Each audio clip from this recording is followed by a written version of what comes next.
For more than 40 years, the Daily Drum has been a WHUR primetime staple, keeping the beat and delivering the latest national and local stories to the community. Still hosted by celebrated radio and TV veteran Harold Fisher, and still with the breaking news coverage you've come to expect, along with in-depth panel discussions on everything from politics and education to health and social justice. And so the beat goes on, but now on WHUT. Good evening, and welcome to another special edition of the Daily Drum in collaboration with our sister station, WHUT-TV. For the next hour, we're going to take a look at how education will change because of the ongoing COVID-19 pandemic when schools open this fall. In some cases, they will open in just a few days. We have a panel of experts in healthcare, education, even an organization focusing on parenting for tonight's conversation. Let's introduce our experts. Dr. Marilyn Corder is a pediatrician and adjunct professor with the Howard University College of Medicine. Dr. Louis D. Farabee is the chancellor of DC Public Schools, and Jacqueline Pogue Lyons is the president of the Washington Teachers Union, an affiliate of the American Federation of Teachers. I want to thank all of you for joining me for this really important conversation tonight. Let's talk about a few facts impacting schools across the nation. There is currently, as we all know, no COVID-19 vaccine for children under the age of 12. And that means one half of the student population pre-K through sixth grade are not protected from the coronavirus. And pediatric cases are on the rise across the country. As a matter of fact, just this week, DC Mayor Muriel Bowser said pediatric cases are up some 400% from this time last year, much of that, of course, because of the Delta variant. Those are just a few of the facts. But Dr. Corder, I want to start with you. Give us more information about where we are with school-aged children right now. Absolutely. So we're seeing an increase. Even this past week, we have seen an increase. Over 20% of the positive COVID testing is coming in children. 20% of children are what we're seeing. And unfortunately, schools have already opened in some of the locations and jurisdictions here in the DMV. And we have some cases. Now, the sad thing is that unless you're over 12 years of age, you cannot get a vaccine. So we now emphasizing masking and hand washing. But we're seeing this Delta being more aggressive, almost to the point that the percentages of hospitalization is now greater than 30 to 40% in children. And it's coming on the children in a manner of respiratory and causing lots of lung infections and affecting not only the lungs, but also the inflammatory system. The system is completely inflamed. So we're advising those who have children, as we talk about asymptomatic, those are the scary ones because they don't have symptoms. So you're not sure, but the symptomatic ones, as well as those who have COVID contacts, that they take precautions and follow the CDC guidelines. But so we are having increase.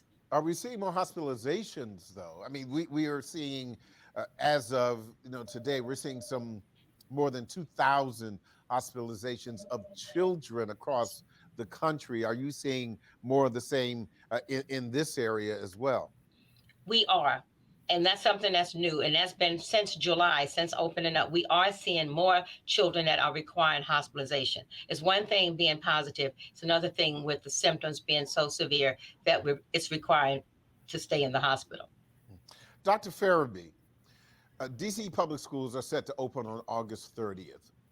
From your perspective, what do parents need to know about masks, classroom setup, lunch guidelines, and the like? What can you tell us? Yeah, thank you, Harold, for the question. Sure. I want to begin by just building on the comments from the healthcare professional, and that is, even though the vaccine is not available to individuals under the age of 12, one of the most important things we can do for operations of school and just general safety is ensure that as many people 12 and older are fully vaccinated. What families can expect is that we will ensure that every individual in the school campus is masked. And so there'll be face covering required for both students visitors, parents, guardians, and staff. We are also requiring the vaccine for our employees. Anyone whose employee, contractor, who's regularly in our building is adult will either need to be vaccinated or be tested on a weekly basis. We also will social distance to the extent possible in our classrooms and in the cafeterias, and we will also monitor the use of outdoor space, and we're encouraging our schools to maximize outdoor space for lunch as well. Can you give me a little more about that, that lunch situation? For example, pre-COVID, we knew that students, no matter what age, they kind of move from class to class, they move from class to cafeteria, and the like. I'm sure that's going to look a lot different now.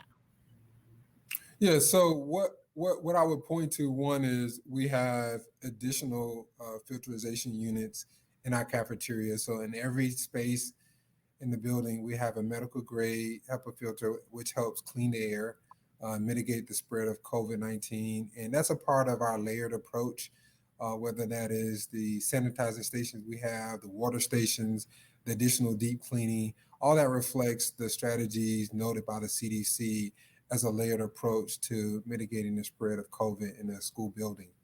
On top of the additional filtration efforts, we do have upgrades in our HVAC units, which also keeps the air clean and then prevents favorable conditions of spread of the virus. We've invested over $24 million in that work, and it is elevated in our cafeteria space as well.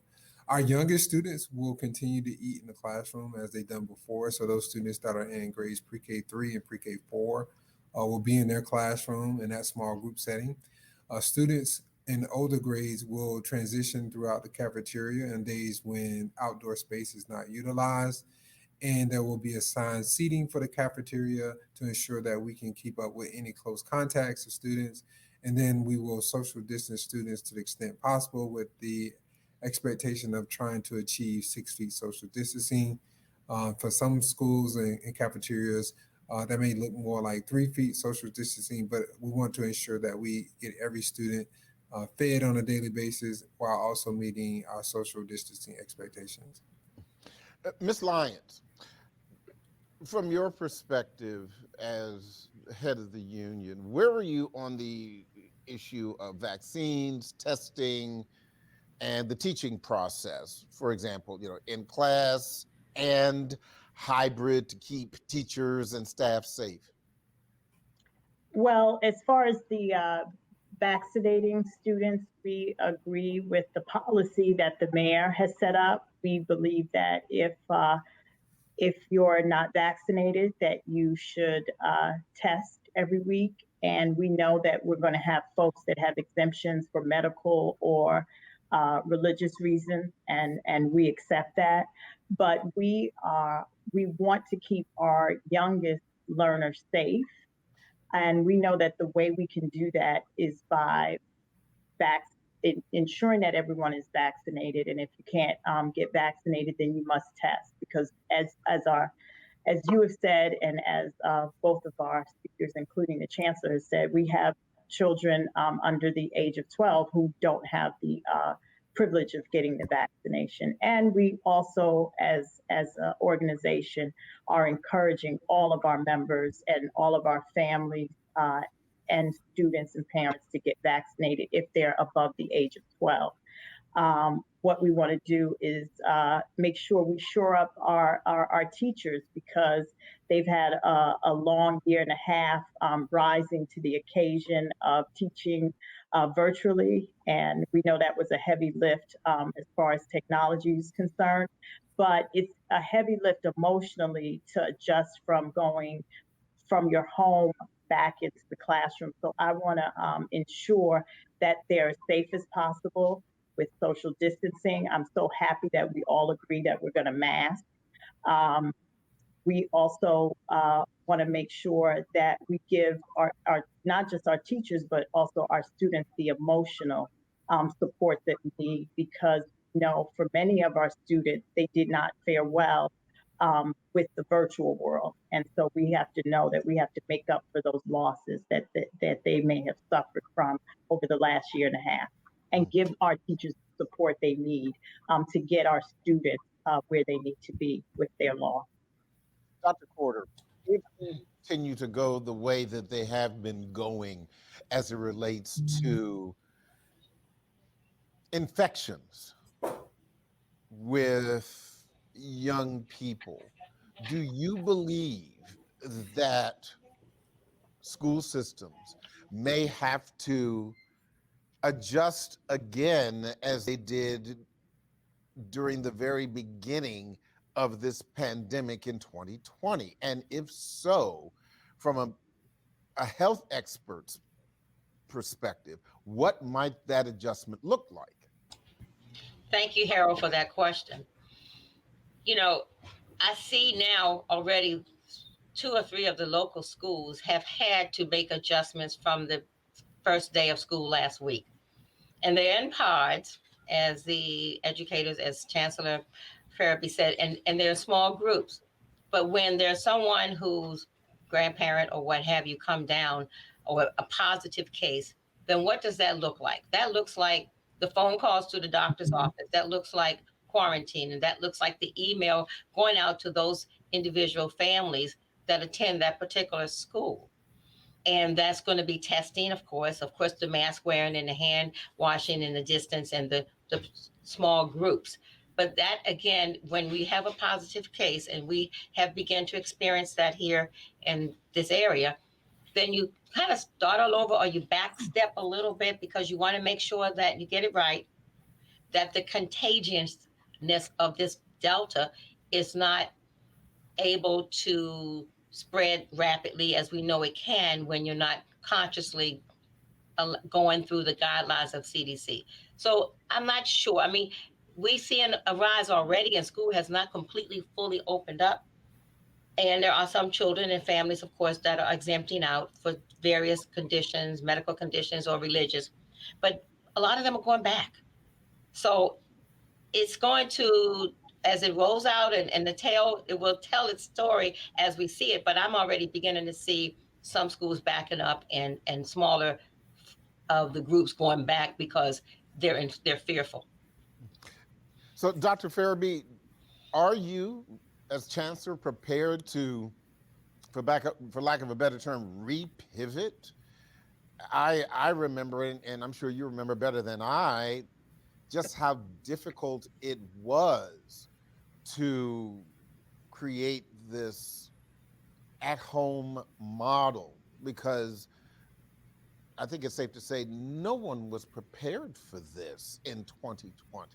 This was something completely new, this novel coronavirus, and it created novel challenges for governments, for families, for businesses, and school systems.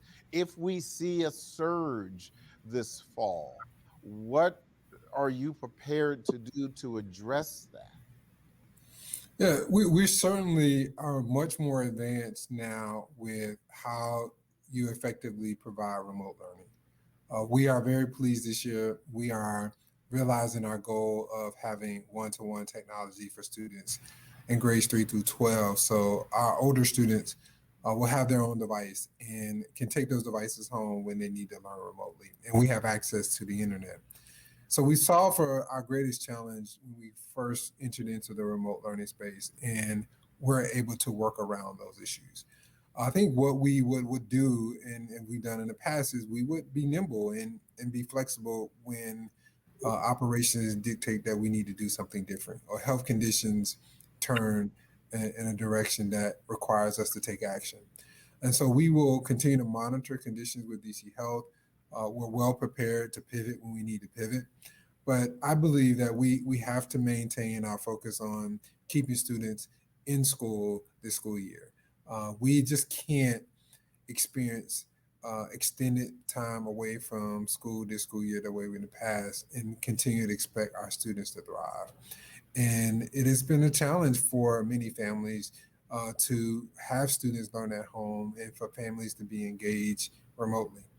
We know the most ideal place for people to be is in school when they're in school age. And so we've done the hard work.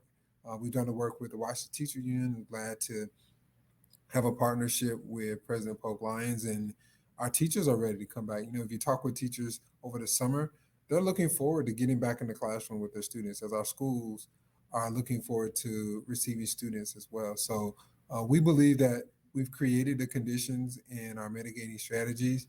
Will there be potential COVID cases? Yes, but we will respond with transparent notifications. And I believe, as I started, the most important thing we can do now is to get people vaccinated. I know enough about the science to know that we're going to continue to have these challenges with these variants until we have a greater sense of herd immunity with vaccines. And so, as I think people think about schools, please don't think about them in isolation of the greater health conditions of our city and our nation, and know the importance of getting everyone vaccinated. And I'm hopeful that we continue to hear that there are rumblings of the vaccine being available for those under the age of 12. But the reality is, everybody above the age of 12 hasn't been fully vaccinated. And that's the best thing that we can do right now to continue our school operations. And I think, to the point that you just mentioned, Dr. Farabee, about making sure that students are back in class, that teachers are back in class. There are some parents, as you know, who have made a request to continue this virtual learning situation. What's your answer to parents who want that? Well, we are taking much guidance from the American Association of Pediatrics, the people who know human development well, who know how our young people should be nourished and supported. And what they've said is school should be happening for young people unless there's a medical reason in which they shouldn't be in the building. And we've established a protocol in alignment with that, in alignment also with the CDC protocols. And that is, if a student needs to learn remotely due to medical reasons, that just needs to be documented. We have a form for that. Families can take that form to their physician, have their physician sign off on the need for the child to learn remotely, and we will provide that service accordingly. Otherwise, we expect students to be present and in person on August 30th. So, Ms. Lyons, you said something earlier that struck me. A couple of things, actually. You talked about, first of all, you talked about the hybrid situation. What are your teachers telling you as it relates to hybrid teaching if something happens that they have to go back to that? I mean, how are they feeling about that? I know, in covering this issue, as so many of us have over the past a year and a half, that was difficult, not only from the skill set, but it was also difficult from a technology standpoint. When you're talking about, an urban school district, one of the largest in the country, not everyone had access, whether it was because of financial reasons, it could be geographical reasons, where you couldn't get a signal in some parts of the city. What are they saying about the prospect that something like that could happen? Well, our teachers have always known that there have been issues and concerns in our underserved communities. And we know that the pandemic brought it to light for everyone and brought to light something that we've always known. That's why we're hoping that this return back to school will be a renaissance in education. And our organization has been talking about a renaissance of education because they know what has existed and what was brought to light during this pandemic. But in saying that, we think our teachers did a heroic job virtually, but we know that children learn best in person. Saying that, we know, I agree with the chancellor, that there are students, because of their needs, And that's always existed in education. We have to meet the needs of our students. So that means that some kids will have to go virtual and or continue to be virtual just based on meeting their needs. But we prefer for the kids to come back in person.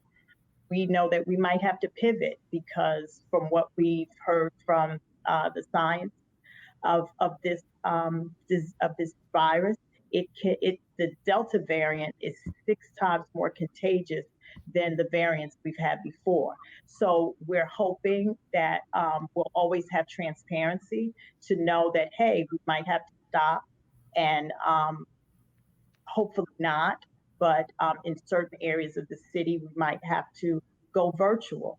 But as everyone has said, we're encouraging vaccinations.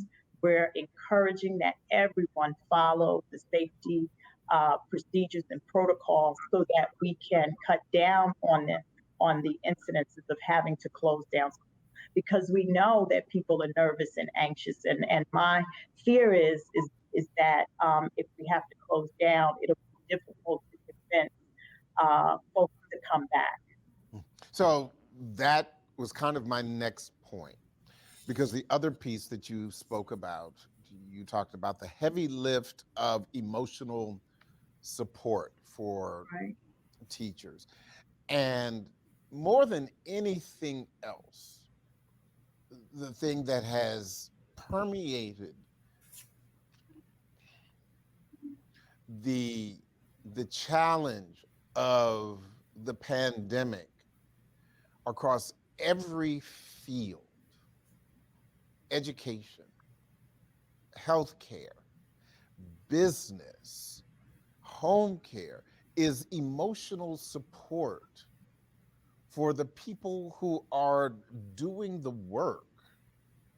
And first of all, what does that emotional support look like from your perspective? And secondly, are you concerned that even in the midst of the new normal, that you may have people who may just say, I can't do this anymore this way? Well, what we have to do is make sure that we're in communication with our families and stay in communication with our teachers, because for many of them, it's like I keep using the example of we don't know what our families have been through over the last year and a half. Sometimes we don't even know what our teachers have been through, what types of loss they've suffered. And so we won't learn fully until folks come back into the school building, and we have to have teams ready to meet the needs of both our students, our families, and our teachers. I like I said, I use the example of if you at the start of the pandemic, you were in first grade in March, and now you're returning to school after a year and a half, going into the third grade. Anyone who has kids or been around kids know there's a big difference between what you need to do in first grade and what you need to do in the third grade, especially if you missed in-person learning for a year and a half.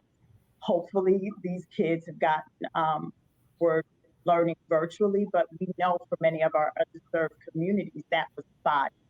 So we have to have all types for our families, social workers, psychologists, counselors, our school leaders. We're going to have to offer each other grace and time to not just, it's about the academics, but it's about first, as we say in kindergarten, got to get you to come sit and stay before we can even get you to open up the books and get the academic thing.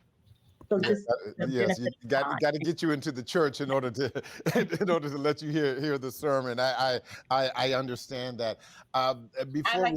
Before we take a break, I only have a few minutes left before this break, but I wanted to get some final points from each of you, and I want to start with you, Dr. Corder.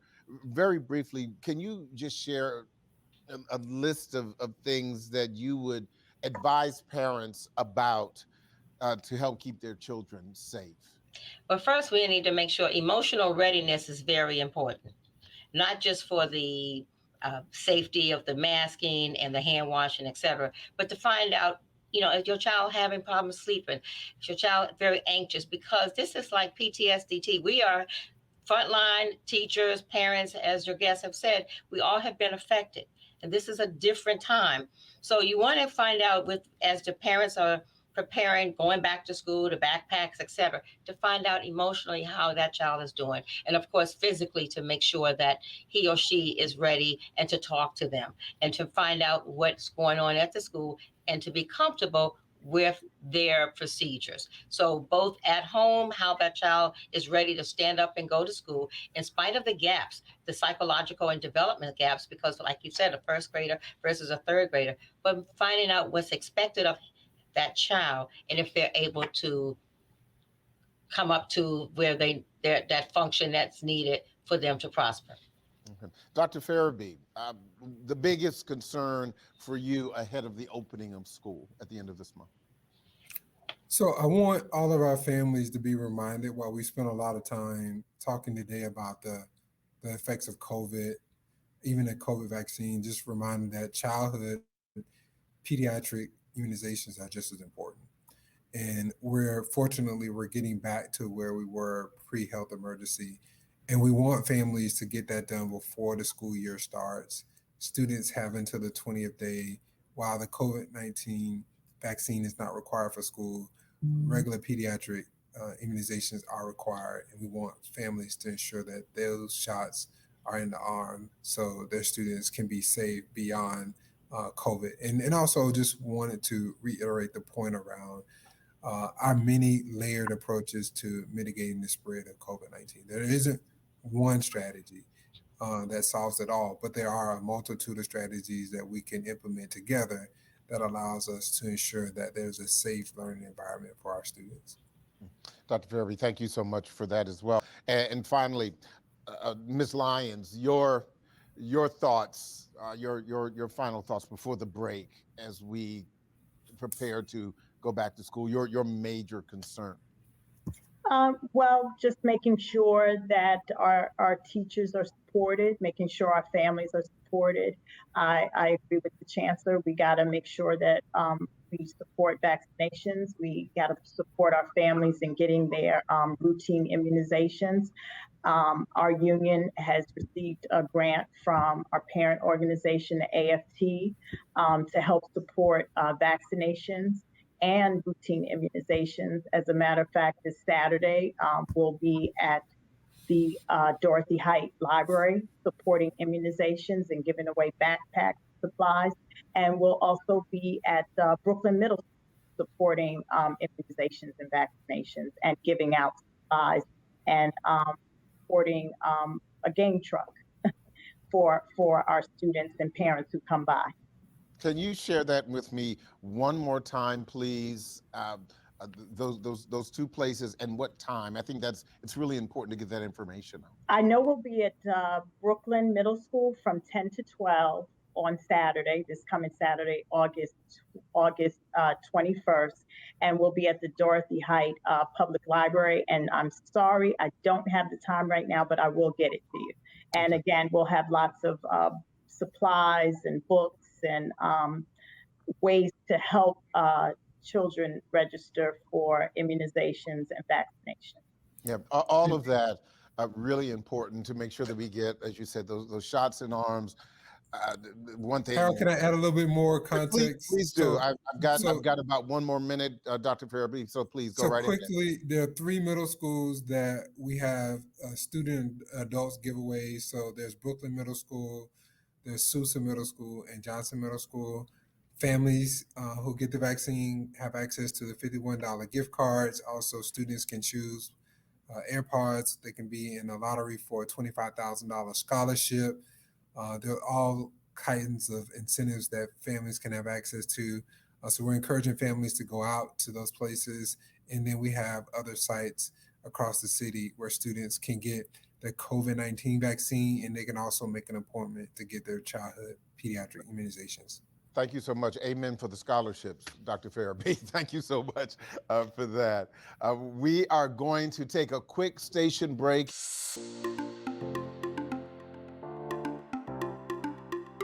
This is a good time to remind you that WHUT has many TV shows and education resources to support parents, students, and educators. There's the 24-hour PBS Kids channel, of course. Kick off a new year of learning. PBS Kids can help with the new movie, Arthur's First Day. Come on, we're gonna be late. It's a new year at Lakewood Elementary. Students are entering new classrooms and making new friends. Hi. So whether you have first day jitters I forgot my lunch. or can't wait to get back to class, PBS Kids has you covered with the brand new 1-hour movie, Arthur's First Day. And there's Daniel Tiger's Neighborhood. Join Daniel for a week of first-time adventures. With Daniel Tiger's Neighborhood. Come in. Visit new places Have you been in an elevator? Up, up we go. and meet new people. I'm Dr. Lee. It's very nice to meet you. And join your favorite neighbors for some tasty new treats. This is gonna be tiger-tastic. So keep an eye out for upcoming specials like the 4-part series, Our Kids, narrowing the opportunity gap, and the documentary Disrupted, How COVID-19 Changed Education. A school year like no other. But I miss school. Students hit a wall, I just feel exhausted. and teachers too. I don't know how long it's going to take us to come back from this. Is this crisis an opportunity for change? We need to be bold about addressing inequities that have been exacerbated by the pandemic. Join PBS NewsHour Student Reporting Labs for Disrupted, How COVID-19 Changed Education.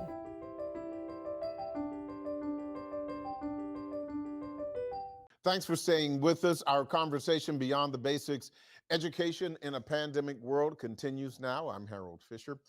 Still with us, Dr. Marilyn Corder, pediatrician and adjunct professor with the Howard University College of Medicine, and Jacqueline Pogue Lyons, president of the Washington Teacher Union and affiliate of the American Federation of Teachers. New to the conversation is Dr. Faith Gibson Hubbard, director of the Mayor's Office of Community Affairs and parent with Jack and Jill of America, Washington, D.C. chapter.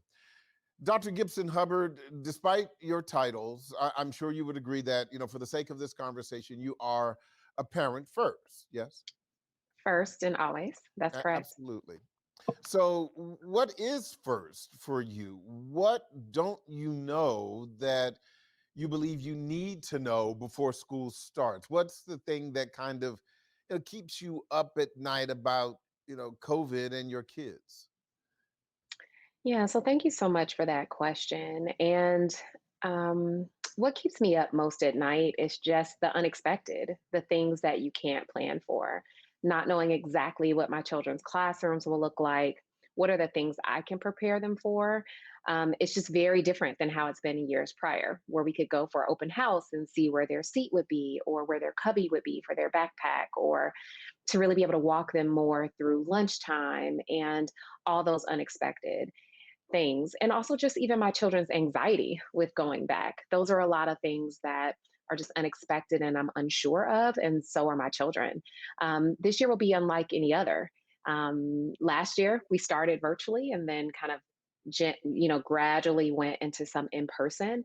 But this year we're starting back in person with a whole new variant for COVID-19, which does make it rather a little bit scary.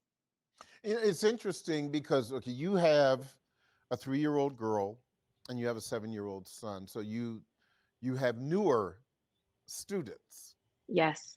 And you just made reference to, their anxiety. Compared to some of the other Jack and Jill parents, are the challenges different or perhaps less challenging for you because this is new even for your oldest, who is only 7, compared to parents whose children may be more familiar with the pre-COVID educational school world? Yeah, so that could be. I mean, my son had interactions with school long before COVID, so we had that experience. For my daughter, a COVID world is all that she knows. She went to childcare, wearing a mask full time as a 2-year-old most of the pandemic. So for her, this is the norm. For my son, this is not the norm, and he misses what he used to have. And so there's a lot of trying to walk through Okay, so you're going back to school and you should still be excited about playing with your friends and you are still going to learn. But he wants to know when we're going to go back to normal. And I think that's something we all really want to know. So I think for most of the other Jack and Jill parents, it's a lot of the same. You are not going to be there physically with your child. And as a parent, you are used to being able to be that protector. And this is not something that we can even see, let alone fully protect our children for. We can just help them be prepared as much as possible. Dr. Corder, for years we've had, MMR vaccination requirements. I know when my daughter was going to school, we had the measles, mumps, rubella vaccination requirements. Do you perhaps see a time when we may see an MMRC requirement, a measles, mumps, rubella, COVID requirement for students? Yes. And I do remember that MMR requirement. I'm just that old, but I do see. You took me right back, Harold. I wasn't gonna say that. Well, I wasn't gonna say that. Well, it's the fact. And I talked a lot, and finally, a lot of initial parents, oh, I'm not going to get that. Obviously, they have. But now we're talking COVID. I just had a conversation with one of my parents today for one of the children in the practice being in the clinical trial, a 2-year-old who's doing fine, but a 2-year-old who was in the clinical trials for those children who are younger than 12 years of age. And that was since jab last November, the clinical trials, and those vaccines are going to roll out. So I do see a time when the requirement for COVID would be part of the vaccination schedule. But with that, with that in mind, and that is assuming that at some point, and this could happen tomorrow, it could happen next week, it could happen next month, it could happen before the end of the year, that there could be made available a COVID-19 vaccine for children under the age of 12 years old. Never before have we seen the kind of pushback for vaccines, COVID or otherwise, as we have seen of late. And I am old enough to remember getting the big space science fiction like gunshot in my shoulder. Don't laugh, Miss Lyons. But and we all did it. But now we're seeing the political pushback, Dr. Corder. And how do we get through that kind of hesitancy, whether it's COVID-19 or an MMR or an MMRC kind of hesitancy to get back to normal or beyond this difficult new normal for educating our children? Absolutely. Well, first, there's a trust factor, Harold. And, there's history with that. And then there's also an uncertainty of has enough time gone by and testing, because we're talking the emergency utilization authorization, the EUA versus the FDA. So the urgency, the this is too fast, I don't know all this information, what ifs. So it's about talking and educating that this is not a DNA changing vaccine. This is a messenger RNA. It's not going to change your DNA. You're still going to be yourself. It's not going to aggravate. And people will say, well, how do you know? Because the time has not been years and years. So it's educating and talking, as well as also pointing out what COVID is doing. That's a certainty.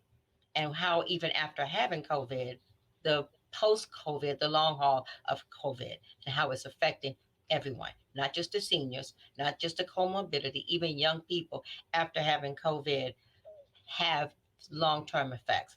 So it's a lot of pushback because it's so fast, as well as there's uncertainty, but we are seeing the numbers increase even in those 12-year-olds and above. A couple of questions for you, Ms. Lyons, as it relates to your teachers. First of all, ahead of August 30th, do your teachers and staff, and I think we should drill down a little bit, because even though it's the Washington Teachers union, there are other members of the union that are not necessarily teachers, correct? Yes. Yeah. So do they believe they're ready? How do you know? How do they know that they are? How would you define ready? Well, just so you know, our teachers officially go back on Friday, all of our teachers. If you are a new teacher, starting with DCPS, the District of Columbia Public Schools, they had their first orientation today. So school has already started for us. I think the anxiousness and the nerves of going back to the classroom and the last year and a half will be eased if they know that we're safe and that we're doing everything possible. The district, along with the WTU, the Washington Teachers Union, is doing everything possible to make sure that everyone that walks into that building will be safe. That will help folks focus on the matter at hand, which is teaching our students. And knowing that our teachers have a heavy lift when they go back, knowing that our kids have been, for many of them, out of school for the last year and a half. And so that's what I've been working on and working with the District of Columbia to ensure that all protocols and procedures are followed when our teachers hit the building this Friday. The next question I have is broader, and this is not so much a Washington question as it is more just an educational question. And one of the things that we have heard so much about since the beginning of this pandemic is that it knows no borders, even though your jurisdiction as it relates to the Washington Teachers Union stops at the DC, Virginia line, the DC, Maryland line. And for the most part, the way that you have the DMV, which, for the most part, things are pretty much, the rules across the DMV are pretty much the same, but you don't have to go too far to see how the politics changed just a few states away. Or, when you look at Florida, or you look at Alabama, or you look at Mississippi, or other kinds of places, you know, how do you square those kinds of conversations that happen in other parts of this country?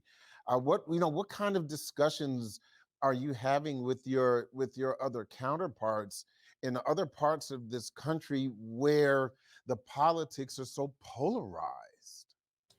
Harold, I'd like to start by saying my colleagues, I'm part of the National Medical Association, Sure. and that's doctors of color. And I'm talking to those in Florida and those in Texas. And they're just shaking their heads. A lot of them are having burnout. They're just frustrated. It's like, we've been here already. We should be further along combating this Delta. But people are not vaccinated. 95% of those that are hospitalized, from the intensivist to the ICU and the ER docs, are saying they're not vaccinated. But yet they're exposing everyone. And then you have the collateral damage of those children, those people, however age they are, who need to be seen for strokes, hypertension, diabetes, and the system is clogged. So it's a lot of frustration, Harold. And to that point, Ms. Lyons, same question with your colleagues in other parts of the country, union heads and the like. Well, I believe the data that we've been given, again, from the American Federation of Teachers, that up to 90% of our members have already taken the vaccination and believe in vaccinating. I do have some members that don't, and I've had to assure them that if you, for whatever reason, that you don't, beyond your religious and health concerns, if you don't believe in the vaccine, you have to meet the requirement of testing. And I've assured them that the testing is there because we want to keep our youngest learners safe. And we also want to keep those who have medical concerns where they can't have the vaccine. We want to keep those safe, those people safe. I guess all we can do also as a union is to educate. I don't believe that we should look down on people. We should just keep trying to give them the knowledge necessary, because we know in underserved communities and in brown and black communities, there's a history there. And we have to continually work to assure them that this is the right thing to do for both themselves and their family, to keep everyone alive and safe. So that's why we've going to continue to partner with communities to get the word out about the vaccination, as well as the immunizations, and letting folks know that it is time to go back to school in person. Because my fear is we've lost a lot of people because of the effects of this pandemic. We'll have to do a lot of outreach into communities to make sure that everyone knows it's time to go back to school. And those people that may have had to move because of this vaccination, actually finding out, are they there, or have they moved, or what's going on in our communities, so that everyone knows that that we're back in person and we want you to come back. Dr. Gibson Hubbard, this is probably, again, one of those really important, parenting questions, whether you are a newer, parent, such as yourself, and I'm sure that in Jack and Jill, there were some, some flat-footed, plain-spoken veterans. Yeah. So I think a lot of parents are feeling as if they don't know what to say exactly. But the route that my husband and I have taken, and also as I've talked to a lot of other moms, and in the Washington, D.C. chapter of Jack and Jill, we have more than 150 moms. So there's a lot of them. Oh, yeah. And we have a lot of conversations together, is just really the honesty, being honest with your child, and not fully trying to shield them from what they might be fearful of, and also the hard conversations. You, as a parent, often plan to have hard conversations later on in life with your children, but not expecting to do that with COVID. So I think it's going in and saying what you know, what you don't know, and then also bringing in other resources where you need to be educated yourself. So I think that honesty is really there. It's also finding your tribe in every way in order to help you get through as a parent. Parenting is hard. I've had 2 children, and both times no instruction manual has fallen out when my children have come out. And so, because that has not happened yet, nor has anyone ever mailed me an instruction book, you have to find that tribe that can really help you with figuring out how to have those conversations, and also keep the village around your children very strong as well, so that when you can't, other people can push in. My father is a physician. My mother is a nursing professor. They have had conversations with my 7-year-old about certain things. About COVID. He's had questions. He told me he didn't want the Johnson & Johnson vaccine. And I was like, well, why is that? I also had to just ask him and let him lead the conversations as well. Children have things to say. They want to be a part of the conversation, and we have to listen. This is a really great opportunity for us to listen, and realize that we can't just dictate things to our children, but also be able to have those iterative conversations that will allow us to see where their needs really are. And also to check in on other parents, because it is very hard. And the virtual learning was really hard. So I'm very, very, very excited for our kids to go back to school. But it is scary. In many ways for both the children and families. So in Jack and Jill, we have also worked very hard to have education opportunities for moms and for families. I think the other, major concern, Ms. Lyons, as it relates to some of the teachers, and one of the things that occurred to me is right at the top of the pandemic, as there happens to be every year, you have teachers who are thinking, look, I've been doing this a while. It's time to retire. And so you've had some teachers who are at that retirement age. Have you seen a significant number who in 2020 and even now in 2021 who have said, let me get while the getting is good, so that I can stay safe? Tell me what you've seen as it relates to that, and what impact do you believe that may have on the supply of teachers? Yes, I'm speaking as someone who's devoted 28 years to exciting years to the District of Columbia Public Schools. I think we've had a lot of teachers retire this year, probably because of the unknown, and they went through the virtual teaching for a year and a half. So there is a shortage of teachers, and so that's why I'm excited.